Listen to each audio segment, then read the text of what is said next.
Hello, my name is Colton McColgan, and this is my practice informative speech. Now I want the audience to do me a favor and close their eyes. You've just finished working all week and your vacation finally begun.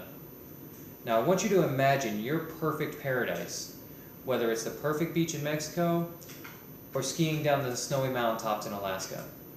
Now I want you to really imagine this. I want you to picture the environment around you at this paradise. I want you to feel the sea breeze blowing through your hair and across your face, or the snow hitting the back of your neck and sending shivers down your spine. Now that you've done this, I want you to really think about this. We are one planet, yet we have so many different climates around the globe.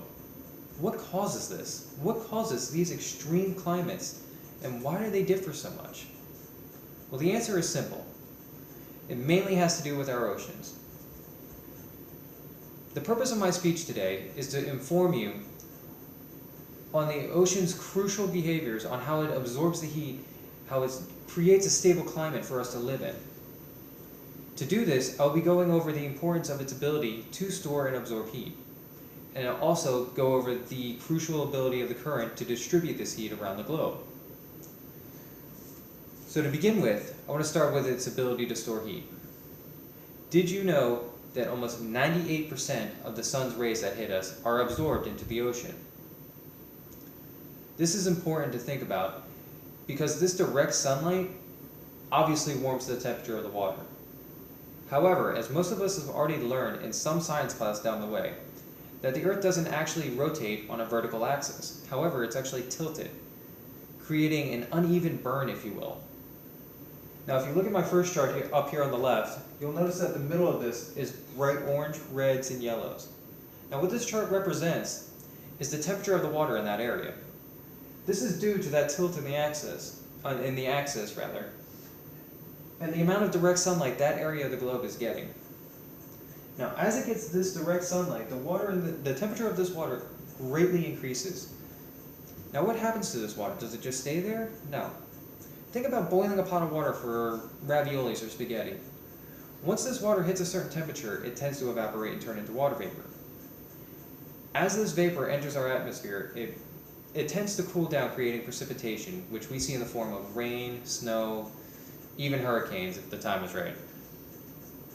The reason I bring this up is because if you look at the chart to the right here, you'll notice that there are a lot of similarities between the middle of this one and the middle of this one.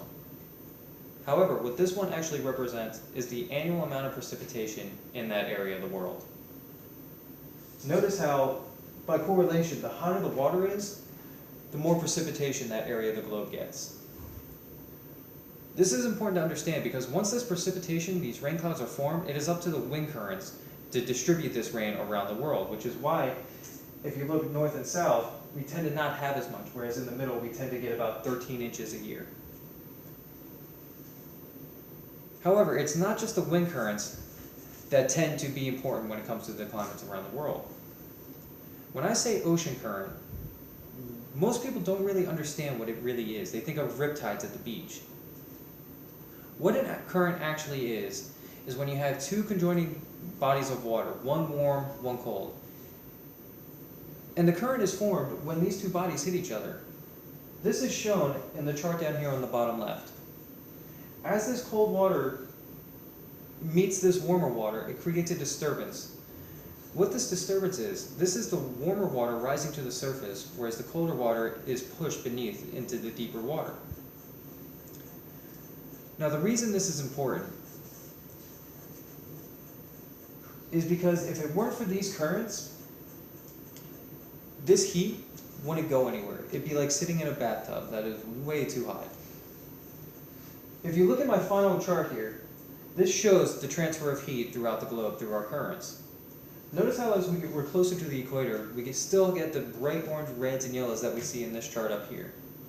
However, once this current is formed, it breaks off and brings this warmer water to the north. This is only 1/4 of the globe.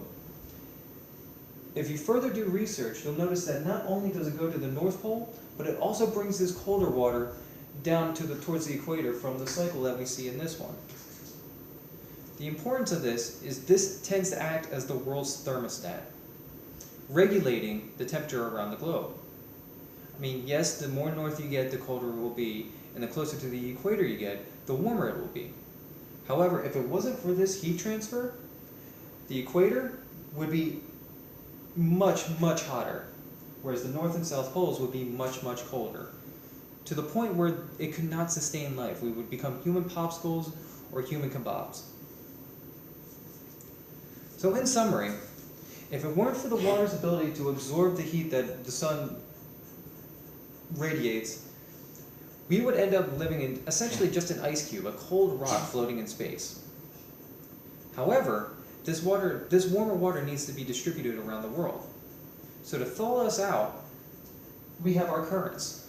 Now with these currents, if we didn't have these currents, it'd be drastically hotter in the center of the globe and drastically colder in the poles of the globe. So it's like living with your family. If you want a happy home, don't mess with the thermostat. That's all.